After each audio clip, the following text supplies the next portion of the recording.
Hello and welcome to the Squeaky Bum Time podcast, presented exclusively on the Chop Sports channel of the premier streaming network.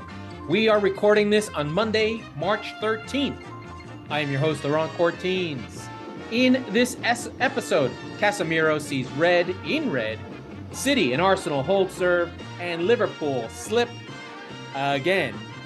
But first, the relegation battle is bananas. Okay, we are actually going to do our housekeeping. Please like, follow, share, subscribe. Like, follow, share, subscribe. Wherever you are, YouTube, Facebook, WhatsApp, your favorite podcast player, anywhere you find things, please like, share, and subscribe to the show. And if you're new, this is a Premier League football show. We talk about Premier League soccer and how it connects to other sports, specifically in the US, where I'm from. Okay, let's get to it. Okay, first, the relegation battle is insane. We're in an unprecedented era. We've got 9 teams at the bottom with 5 points separating them. We only really know about 2 teams that we feel semi-certain about, and that would be Bournemouth and Southampton, who feel like relegation fodder, but only because historically they would be. But they're not in any worse shape than any other team. So it's a really fascinating thing where we have 3 really big teams in Leicester, West Ham, and Everton sitting down there, where you're just like, they can't possibly go down. They can't possibly go down. They can't possibly go down. And yet they're there.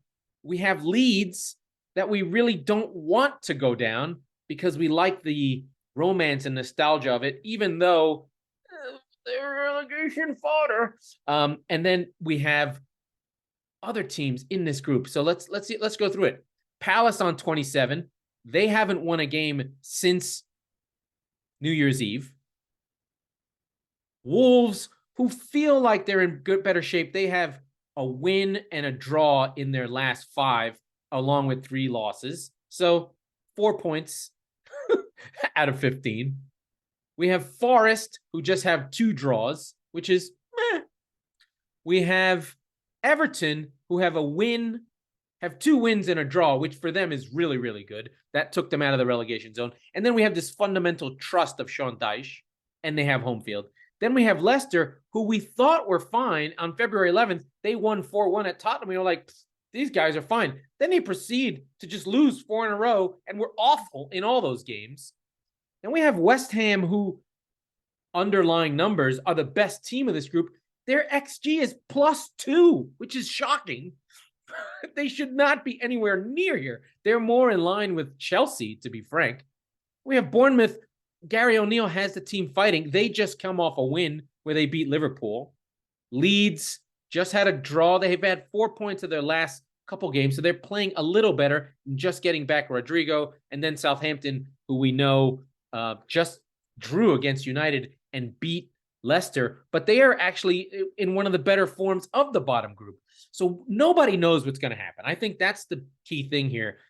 There's no way anyone knows which one of these teams that are all 5 points from each other from 12 down, Palace, Wolves, Forest, Everton, Leicester City, West Ham, Bournemouth, and Leeds. Nobody knows what will happen to them. We only think. We only think we know. But let's go to something I like to do. I like to do the XG per 90 against. Based on that, the bottom 3 are Bournemouth, Everton, Palace. Now, Palace have points.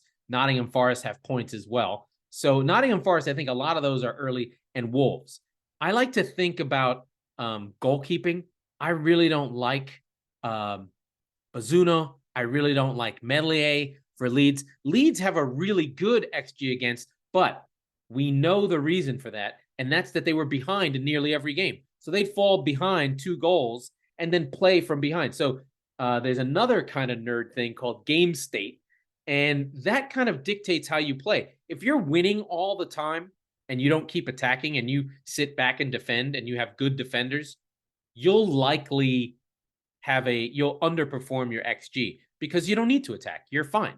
So that's why Liverpool was actually always a little bit better than Manchester City, and City's is always really high. because they keep on attacking. So it depends on how your team is. XG hurts teams that defend and get leads early and then defend those leads. But if you're a high-flying team that attacks all the time, you'll actually have a higher XG than expected because you're losing all the time, but then you keep on trying to play and play and play and play. So it's a little bit tricky. It's not an exact science, but it does give us a little bit of a sense of how teams are and what you'd expect. Like West Ham, we know they're in bad shape. They have an XG of 33 goals, but have only scored 24. They're not scoring in front of goal. And ask any West Ham fan, they're not scoring in front of goal. There's one supreme outlier here, and it is Fulham. Fulham have a minus 11 XG with a +1. So they're 12 goal difference. They are giving up way less than you'd expect and scoring way more than you'd expect. Their defense, it's smoke and mirrors for West Ham, and you should actually think they might not win another game for the rest of the season. Just to give you a sense of what I think is going to happen, I think I've said it a million times. I think Bournemouth and Southampton, and the fourth team is going to be, I think it's going to be between Leeds and Forest. I mean, I love Steve Cooper, but that team's a little bit funky. And I believe Brendan Johnson got hurt this weekend. And then Leeds, I don't know what they're trying to be, and I'm not sure they know what they're trying to be. So I'm going to go with them. Those are my two. And then give a little lament about how great promotion and relegation are. If we look at American sports where it's all about playoffs and all about, winning the title and regular seasons don't matter, we're degrading our regular seasons in nearly all American sports. In England, you have a top four race, which is really vital. It determines whether you're going to play in Europe. So it is an amount of status and money and all these things. So there's that top end, in addition to winning the league, which is the hardest thing to do. And then at the bottom, we have this moon door, trap door that gives competition at the bottom of the league. So by foregoing playoffs and creating the anxiety and importance of games, we simply create the league to have jeopardy in it so that every game matters. There are never any dead rubbers, dead rubber being like a dead letter office. There's never any games that don't matter. Every spot in this table, from Arsenal down to Southampton, has a game that matters, and it's all the way through. When I think about something like the NBA, which is dying to have any games matter at all, I wonder if they could just sort of ditch the playoffs and just try and make their regular season games more important, or incorporate them, or cut their season in half, or whatever. We look at to the NFL all the time, and they're following down this path as well, where they're putting more teams in playoffs and more teams, so that regular seasons, even though there's only 17 games, I think they'll always be okay. But ultimately, if you dilute your regular season, people start to notice, and it doesn't matter. Anyway, the relegation battle is fantastic, and I love it. And you should pay attention to. Pick a horse, even if you're like a top club team's fan. If you're a City fan or you're an Arsenal fan or whatever, pick a team at the bottom and root for them as much as you can, because they're going to need you. Let's go through the scores. You ready? Here we go. The early game: Bournemouth 1, Liverpool 0. Liverpool yak it. Spurs get off the schneid, defeat Nottingham Forest.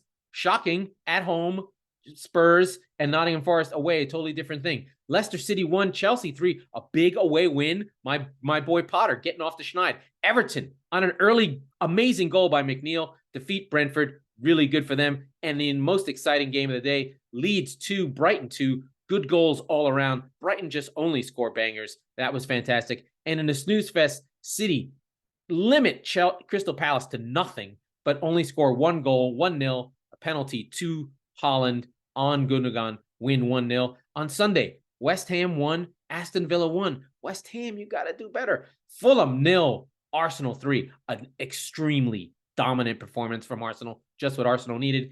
Man United 0, Southampton 0. That game was bonkers. The most bonkers 0-0 you'll see. And Newcastle defeat Wolves 2-1 to bring up the week. Those were your scores. Now, let us go to the games one at a time. First, in order of importance, Liverpool lose to Bournemouth 1-0 on a Philip Billing goal. He's one of my favorite players. I absolutely adore him. He's 6'7". He runs like a deer. His hair looks like he has a sponge on it, and I just love him. I thought that Bournemouth deserved this game, and I think Gary O'Neill coached his game of the season. He did not give up the farm and say, I'm just going to sit deep and wait for my team to get killed. He took it to Liverpool. He exploited the weaknesses in the midfield. And, in fact, when Harvey Elliott and Bajcetic are together in the midfield, he went with the young legs. Fabinho, I watched him. He just didn't get around enough. And over time, on the break, Bournemouth did their thing. They did their thing. Liverpool did have 5 shots on target. They had their chances. I'm not to say that this was a, romp, but I think Liverpool will feel like they were on top of this game, especially in the first 20 minutes where there were 3 or 4 saves, one by Salah, Nunez, Robertson all off the line. But then Billing got their goal, and Liverpool sort of eased off in the second half. They did get a penalty that Mo Salah missed on 69, which was probably the talking point of the day. Having watched Mo Salah a lot, I have to say, though, his run-up was off. Everything seemed off about it, and you kind of felt like he was going to miss. It was a little bit of an unfair penalty that VAR awarded. A little bit of a handball that, yes, it's a handball. Yes, his arm is up. I get the sense, my anecdotal feeling is the players react to bad penalties, and they kind of know that it's fucked up, and it doesn't really work. I do want to give a shout out to one player who really kicked ass in this game, and that was Dango Oterra. He was dangerous. He ran like a deer. He's one of those classic, tricky, fast wingers who gets in front of the keeper and fires balls all over the place. He missed a great chance early, and that's when you kind of knew that Liverpool were in for something. Also, another shout out needs to go out to Dominic Solanke, who was fantastic, former Liverpool player. He created a lot. He felt like he was causing lots of problems, moving into space, creating issues for others to run into. And I thought Bournemouth were worth their goal. They deserved this win. It probably was a draw from Liverpool's perspective. I think Klopp would admit that they just weren't at it. And here you go, Liverpool, the ultimate, club right now that just can't get any consistency in their performances at all. You go from having a 7-0 to having a 1-0 against Bournemouth. Just, these are the breaks. This is where Liverpool is right now. They can put in really bad performances. And I think if any Liverpool fan was honest and looked back even on all their great seasons, they had a bad season in them, in that they rode their luck a lot and still do to a lesser extent. Alisson is by far the best keeper in the league. He saves them so many goals. They get the rub of the green at home that makes them impervious. So they've been sort of hiding in plain sight some of the issues. As a City fan who watched Liverpool all the time, even last season when they were incredible, you kind of would see them go through games where you're just like, this is not good. And then they'd find a way to win and get the games done. And you'd kind of get this sense that the narrative was like, oh, Liverpool, they just know how to win. And I just kept thinking the whole time, like, they're not there. If you remember last season or the season before, can't remember which preview I did with Mike, I kind of was predicting a decline in Liverpool. I just kind of saw it coming. I just thought they're old and they're not there. And now in this case, they're old and they're not there, and they're getting bad luck. They're just not getting those cracks on goal that were going in. They've got a 9-0 and a 7-0 that are really boosting their underlying numbers. But if you take out those 2 games, they've really had a hard time this season in getting the luck of the green. And listen, Liverpool will be fine. I think they'll probably be in for the top 4. They'll squeak away in. I think they'll wake up when they kind of realize there's 6 games to go, and they'll just go win them all and finish in the top 4. I mean, even think about the season when they did get the top 4. Alisson scores a goal when he comes up. I mean, there's so much luck that Liverpool lives on, and they create it. I get it, but it is a little bit funky, and it is just a weird season for them. I do want to give another shout out though. Konate is really, really good, and when Konate and Van Dijk are there, they're really, really good. The goal, of course, came from Trent's side. He did get yanked in this game on 65, so it wasn't just me. when you're getting pulled for James Milner, you're doing something wrong. So I don't think he covered himself in glory in defense. He kind of stood around. He's still upright. He still just loses track of runners. I mean, it's not new. It's not anything that we don't know about. It's just a shame that happens all the time. Again, I want to give Bournemouth a lot of credit. Going back to my first segment, we really get a sense of where the relegation battle is. It is intense. It is serious. It is growing and going to be one for the ages. I think it's going to need 40 points. It might just need 40 points to get a sense of where things are. So that's Liverpool and Bournemouth. And we go on to Manchester United, who have a 0-0, but this is the most bananas 0-0 you'll see. Casemiro goes off early. I got to check. Goes off early on a red. Now, this is his second red card in 4 games. Little bit weird. Didn't get any red cards in Real Madrid in 5 years, but then twice in the Premier League. I wonder if it's having to defend more, not having Real Madrid have the referees fixing games for them. No, I know that's Barcelona. That's a whole nother story. But yeah, the red came early. Weghorst had to come off, and really, United had to really battle, and it made this game a lot more interesting than it deserved to be. Really fun game, really up and down, lots of crazy chances. Walker Peters hit the post, a lot of fun shots, a lot of, I think Theo Walcott went in on goal by himself. A lot of crazy stuff happened in this game, and I think any United fan would be happy with this draw. And I think Southampton fans should feel like, oh, we missed a chance. Although they'll take their point, especially in the relegation zone, going to Old Trafford and getting a point is massive. I mean, I'm not really killing them, but to have a whole hour with down a man, to be up a man for Southampton, you'd expect a little bit more, but they have a hard time scoring goals. But this game was fun. I enjoyed it a lot. I think I really like Rubén Sellés, the manager of Southampton, and I wonder if they didn't have the Nathan Jones experiment, maybe they'd be in a better spot. He looks good on the sideline. It seems to matter to him. He's engaged. He's pushing his team.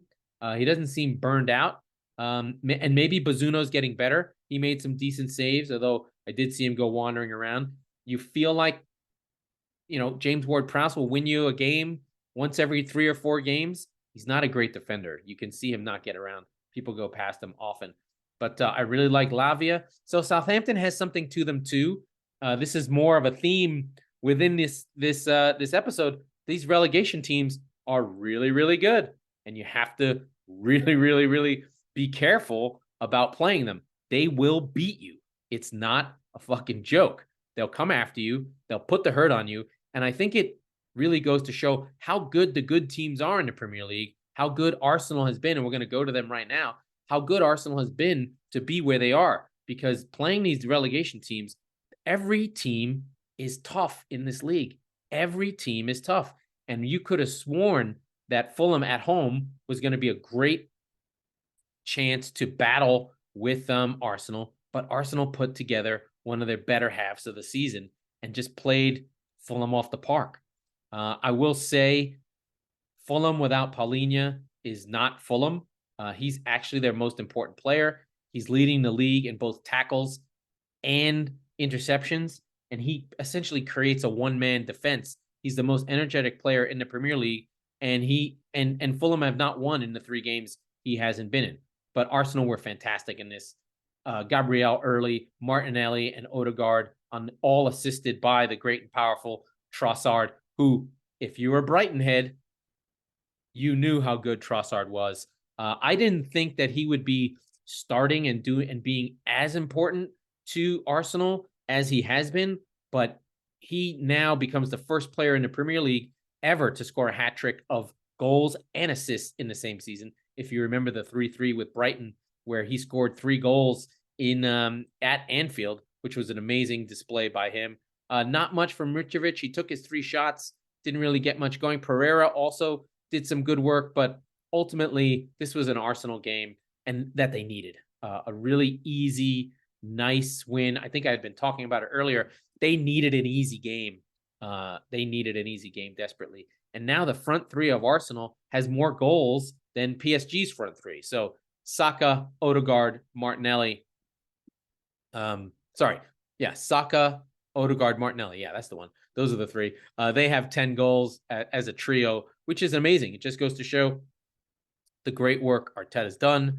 Leandro Trossard, he's 28, so let's keep that in mind. Even though it's a great buy, doesn't really fit the profile of the team. He's a little bit older. Zinchenko, again, also fantastic, controlling these games. They just had an easy game. They just had a game that they could just do whatever they needed to do. And Arsenal, again, tick the box. They win 5 games in a row for the 3rd time this season, really cruising. And aside from that little blip they had a month ago, they really have been cruising. Those late game winners really help them. And yes, they only have a 5-point lead on City, but you do get the sense they'll be champions. Of course, once they lose, the narrative will flip and they're bottling it. But while they're not bottling it, Arsenal are in really, really good shape. I do want to talk a little bit about Fulham, to be fair. Fulham have a little sniff of Roy Hodgson's Crystal Palace team that got to about 35 points early and then got to 40 and then just collapsed in the second half of the season. They might be a candidate for that. It doesn't look like they're going to get to Europe. Without Paulinho, they're not really doing much. Mitrovic has been carrying injuries and not scoring. I'm not sure if Fulham has anything left to fight for except for their own pride. We saw Ream, Rabiot's back in, Tosin did a good job. So we have a lot of our American friends in Robinson, Jedi Robinson and Tim Ream playing next to each other. But yeah, I mean, Fulham had a good season. Whether they can sustain where they are, I don't know. They're the luckiest team. They're the highest outperforming team of their XG this season. So it's very likely that they will fall down to their level. So their underlying numbers are more like a relegation zone team than a top 10 team, and Brentford are not. So I would expect Chelsea to probably pull up into 8th and Fulham to drop down into that 10th slot. I mean, they're not going to go any further than that. Fulham are already on 39. They're safe. They've already had a good season, but sometimes you sort of fade in the second half. It's only 12 games to go, so they'll feel okay with where they are and what they're up to. So we move on to my friends in Crystal Palace and the great and powerful Manchester City. This was not a great and powerful game. This was a great and boring game. I watched it. City controlled it. The narrative around it was that City just kind of hung on. They didn't really hang on. Palace didn't come to play and didn't do anything. Palace took no shots on target. This is the 3rd game in a row without a shot on target. So maybe what City did isn't really a big deal. But City played 4 defenders across the back, 4 center backs, Ake, Akanji, Diaz, and Stones at right back. So they went to Palace and played 4 center backs as though they were, a relegation team. You can imagine the buildup was not as good as it could be. De Bruyne didn't play at all, except late in the second half, and Foden got pulled off as well. So not a lot of creativity coming from City. The moments that were good were from Jack. He sort of ran at the defense a few times, but didn't really get much going. Haaland missed 2 chances that earlier in the season he would have made. But, City bring on Alvarez to try and get the goal. And then eventually, on a moment of smarts, City play the ball in quickly and early to Gundogan. Olisi's got his back turned to him, turns and sprints towards an in-the-box Gundogan, hoping that a cutback or a pass is on, and he steps on Gundogan's foot. Penalty, bingo, bango, bongo. On comes Haaland, and he dispatches it and gets very, very excited for the penalty. So City tick over. Pep was very excited about this. This is a very grindy game. So City will take it. Gundogan created lots. Jack Grealish created lots. There was a lot of good stuff done, just nothing went in. And had there been some goals that went in, we might have, it might have been a much easier sort of feeling. I think the best chances came from Alvarez on 60 and Holland on 28. They both missed shots and shot off target chances that they really would put away, and those accounted for about half the XG they had, 0.2 on each. So City dominate, get the win, they move on, and not really that big of a game. They do have to play Leipzig. This is one of the balances of the Champions League that is coming up as well. That's in the balance. Leipzig are not to be trifled with. No Nkunku, but it is at home. These are the games that City have been waiting for, and they do make me nervous, especially City's not really in the sharpest of form. They haven't been all season. This Holland thing is real. They play a little bit slower, and when he's not scoring on every second touch and being more like a normal human being, you get the sense that they struggle to score goals, especially now that Kevin De Bruyne is in a funk. He's a little bit in the doghouse with Pep. It's year 8 of their relationship. I'm sure it'll be fine, but there's a little bit in the press on that. The other one would be Palace. What is going on with Palace? I know they had about a month without Zaha. He missed all of February, but he's been back for the March games, and he's not really gotten going yet. I don't think Vieira is really doing anything. He seems to just get draws and kind of listlessly moving Palace around. You'd expect them to have a go. And after City scored their goal, they did start trying to attack City and had good chances. You wonder what would have happened if they tried to play the whole game. I think that some of these teams that are negative or fearful and don't come after City from the start are doing themselves a disservice. You can see it with Bournemouth, who played against Liverpool and got after it. If you're going to lose, you just lose by 4. Who cares, right? It doesn't really matter. So they took too long to get the machine going. After the goal, Eze and Edison Edouard came on, and they did fashion some chances. They took the last 2 shots of the game and did have chances that I think City were worried about. Anytime Zaha got the ball and he was, going one-on-one against John Stones, I'll tell you, I was scared. So I worry for City, right? For Southampton, right? For Palace right now. They are, listless. Again, only 3 can have to go down, but they're among that group of 7 that are just like, can you just pull yourself together? Because I'm starting to get worried a little bit worried. Can I get worried? Am I allowed? Yeah. So City do tomorrow play Leipzig, probably the biggest game of the Champions League.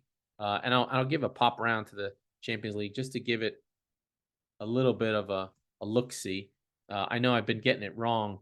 I've been getting the schedule wrong the whole time. Every time I talk about it, I get it wrong. But tomorrow we do have City versus Leipzig and Inter versus Porto, both poised. Inter has a 1-0 lead on Porto, and City are level on a 1-1 on aggregate. Then on Wednesday, we have Napoli and Eintracht Frankfurt and Real Madrid versus Liverpool.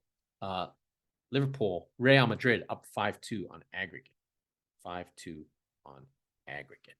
So crazy times. Where else are we going?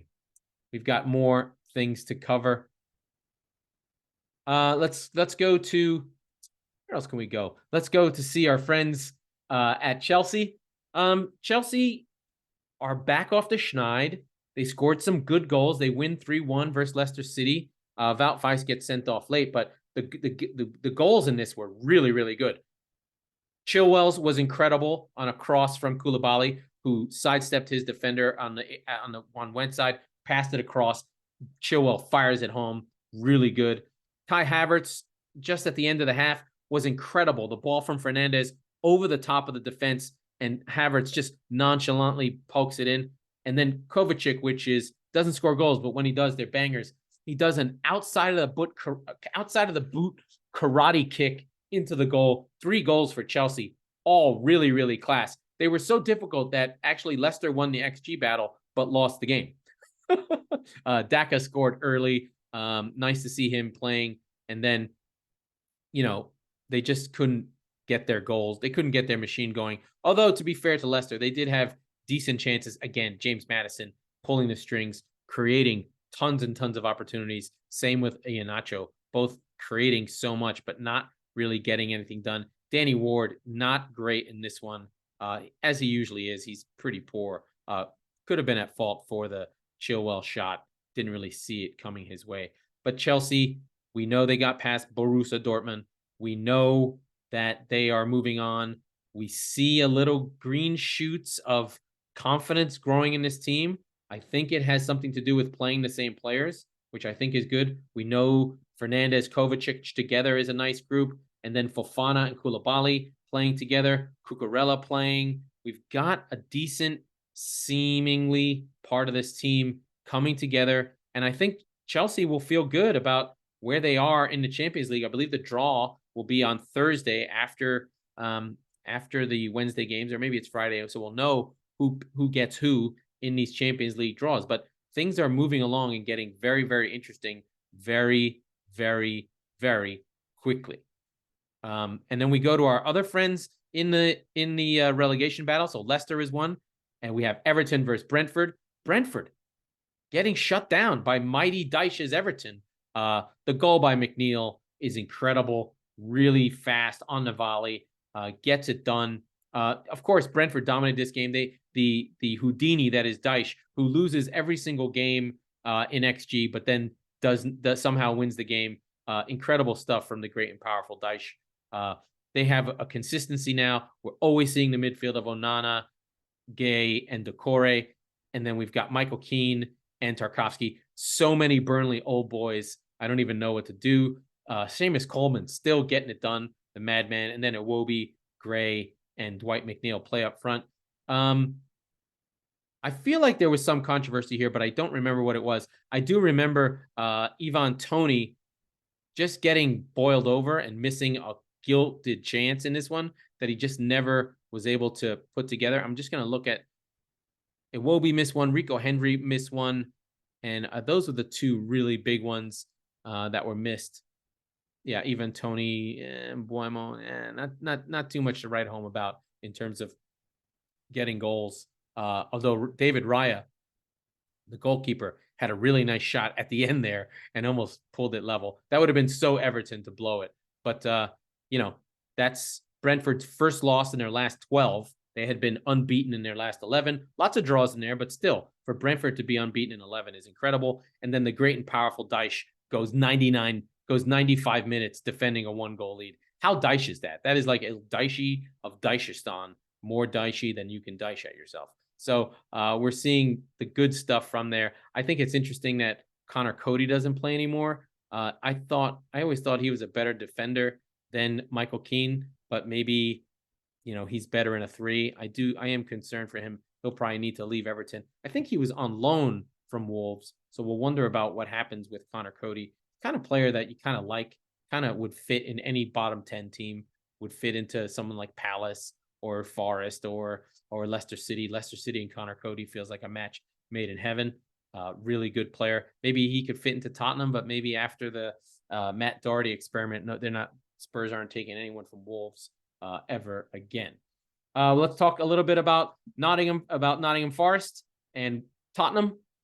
Not great. Nottingham Forest. Again, when you're on the road and you suck every single fucking time, it's just brutal. Harry Kane scores an amazing header, glances off it. It looked very simple in the moment, but then you look at it and you're like, wow, that is a really, really good header. Then Kane scores another on a penalty. Who drew the penalty? Richarlison draws the foul from a pass from Harry Kane. Nice stuff.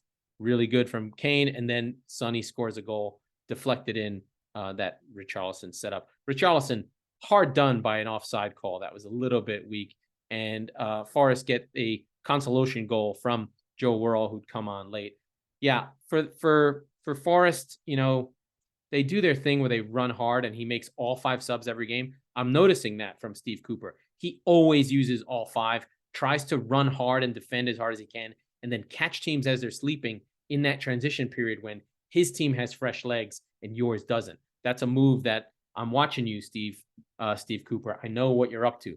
But Forest, they still have that problem of not winning away, and not only not winning away, being awful and giving up goals for crazy. Now they're 6-8-12. I still think 9 wins is the magic number. So that's 9 more points. 9 wins and a few draws, and you'll be safe. 9 wins was the number last season. This is, again, our theme of the episode, all about the relegation battle. Spurs, we know, out of everything. This is all they're playing for, and they still are hanging into their top 4 spot. The lucky bastards just won't go away. But it is amazing to see Spurs just like they won't die. They play terribly. They don't like their coach. Conte's miserable, and yet they still continue to play on the strength of the great and powerful Harry Kane, his goals, and the know-how of just like, I guess we're just going to keep fighting and keep going and never give up and never stop. And it's amazing. They're almost the opposite of what we're seeing in the other side of London. West Ham won, Aston Villa won. The great and powerful Ollie Watkins gets a goal, and West Ham kind of sputtering along, getting those draws. They really need to be getting wins out of those games, and they're just unable to do it. Said Benrahma scored a penalty to level things up on 26, and then that was it. It didn't seem like there was much else going on in this game.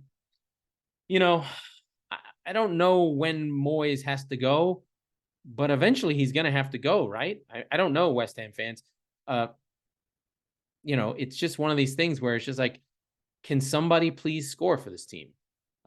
It's just bizarre. They can't get anything going. Danny Ings in this one plays. We get a 5-minute glimpse of Maxwell Cornet. If you guys remember him from Burnley, was so fun last season. Paqueta went off, miserable, didn't shake anyone's hands, didn't look at Moyes. And, yes, they had a midweek game and they were in Greece, but it's not an excuse for a team as talented as Spurs, as West Ham. They just are stuck and creating stuff and creating opportunities, but just not scoring goals. Again, Jared Bowen just unable to replicate or he's making a lot of things happen, but it's just not enough. They don't have anyone to finish these things.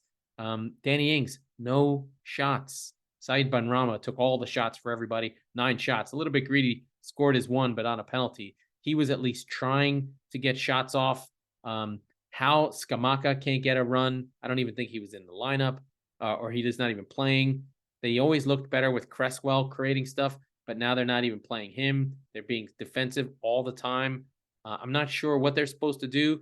Souček hasn't scored a goal since the War of 1812 or some battle from Bohemia, where he's from in Czechoslovakia. I don't know what West Ham is supposed to do. And then, our friends from Villa, they're just like plugging along. Ollie Watkins is their best player. He's a hard worker. I always wanted him for Arsenal. He gets his goal. He's now got 6 and 5. 6 and 5? Yeah, 6 goals in 5 goals in 6 games, excuse me. And he's really being their best player, always full of running, a very English striker, and sort of freed from the shackles of Danny Ings, freed from some of the shackles that he was on with other players. And now that he's sort of opened things up, and Unai Emery has seen that Buendia and he work really well together, we have a really good strike partnership that we can see working together, and it's really making a difference. Just to give you a sense, Ollie Watkins is like the number 1 striker for interception. So he's really charging out there, making sure things happen and tackles. He's just a good player who doesn't stop working. He's the type of player that is a winning player, in my opinion. So awesome stuff for him. Yeah, let's see. Ollie Watkins has just got tons and tons of goals, just kicking ass. I love him. So that's where those teams are. And I think we're getting close to the end here of the show. Just a couple of other notes that I wanted to touch on in terms of what's happening and keeping you up abreast of the world of football. Oh, I have one more game. Newcastle defeated Wolves. I did not watch this one, but it is interesting to see Isaac and Almiron back in the game. Almiron pulls this one out after Wolves bring it level on a deflected goal by Hwang Hee Chan. A weird goal. God forbid Wolves score a goal from a striker. Oh, they didn't. I'm surprised. Yeah, tough loss for Lopetegui, who's good, but it's good to see Newcastle get themselves back going and keep that top 4 battle going. They are 4 points behind Spurs, or 5 points behind Spurs. We'll go through the table in a minute, just to keep that race and conversation going. I did want to talk about one thing that happened in football. The most venerable show in English football history, Match of the Day, been on since 1963 on the BBC. It has historically been the only way you can watch highlights in England of any game from the 3 p.m. blackout window, and is lauded as a tradition like no other. It's sort of like your Boomer and TJ doing Sunday Night Football recap. It's that level of show, except it sort of makes stars. And Gary Lineker, former England striker, Leicester, Tottenham, was the all-time leader in goals before Wayne Rooney, and now I'm sure Harry Kane will take over from him for England goals. Famously played in Barcelona, which was very cool for English players who never did that, along with Mark Hughes. So he's now more famous for being the host of Match of the Day than he was as a player. But he's a normal level progressive on Twitter. Nothing crazy, sort of attacks the Tory government very often. There's been a controversy in the UK around taking on of migrants that are across Europe. There's tons of migrants coming from Africa, coming from East Side, coming from Syria, coming from Turkey now that they have the earthquake. So it's just a constant churn. And the English government is very Tory and very anti-immigrant, hence Brexit. And some of the language that has been used towards these immigrants, Gary Lineker sort of tweeted, "It sounds like 1930s Germany." So not saying they were Nazis, but saying they were Nazis. The BBC is a government agency. It's the PBS, but for the National Television of England. And there was a controversy in which the BBC suspended him for the comments. Now, why would that happen? The BBC has historically held up its journalistic integrity over the years. It has been under attack for it because as we have in the US, everything is political. So there have been a lot of political appointments within the BBC of folks that would be considered conservative or whatever. It doesn't matter. I'm not going to play either side. Anyway, Gary Lineker refused to apologize. He was suspended. And in solidarity with his decision, all of the folks who work on BBC's Match of the Day as front-facing people stood with him. So Alan Shearer, Wright, all the commentators. So Match of the Day was broadcast with no commentary and just 20-minute and just the 7-minute highlights of the games. And so a show that normally takes an hour and a half was only shown for, I believe, 22 minutes. This is a venerable show. It's on at 10 o'clock on every Saturday and Sunday whenever their game's on. And they have the exclusive rights to be the highlight show of the Premier League. So that was a big controversy. It has since been squashed. Gary Lineker is going to be back on the air. But it would be the equivalent of Charles Barkley getting kicked off the air by TNT for one Thursday night basketball show, and then all of the basketball world sort of being in solidarity and having no Shaq, no Kenny, no Ernie, which probably would happen, to be fair. But then Jen just showing the game anyway with just highlights. Anyway, interesting stuff. Interesting difference in the way things are handled in sport and solidarity. I love that about the UK. That history of supporting coal miners, that history of supporting industrial action. We saw it with the Super League, how the supporters came out against it and really fought against it. So it is that as well. I do have one more thing. Oh, it's over here. San Diego Loyal, my USL team. This is my team. We just started the season. I'll give an update every week now. 1-0. A very turgid game against Detroit City FC in the fog at Torreira Stadium at University of San Diego. Pretty good game. We saw some new players come in, but San Diego Loyal. Check out USL. If you're in a USL town, look it up. All the games are on ESPN Plus. you want to not spend money and want to have a good time and love football locally, go see your USL. They put on a great show. It's great football, and it's as good as anything you're going to see, especially if it's live. Tickets for the USL are $15, which is pretty cheap to go to a football match. And we have the San Diego Loyal, the deep end, or whatever the hell we're called. They play their drums all game, and it's really enjoyable and worth going. Okay. That was the Squeaky Bum Time podcast with Laurent Courtines. We are the football wing of the Chop Sports channel and presented exclusively by the Premier Streaming Network. We record on Mondays and Thursdays, so be sure to subscribe wherever you get your podcast so you never miss an episode. And if you're listening on Apple, please rate and review the show so we can have more folks enjoy the show. And please share on Facebook and all that stuff. All right, thanks. See you Thursday.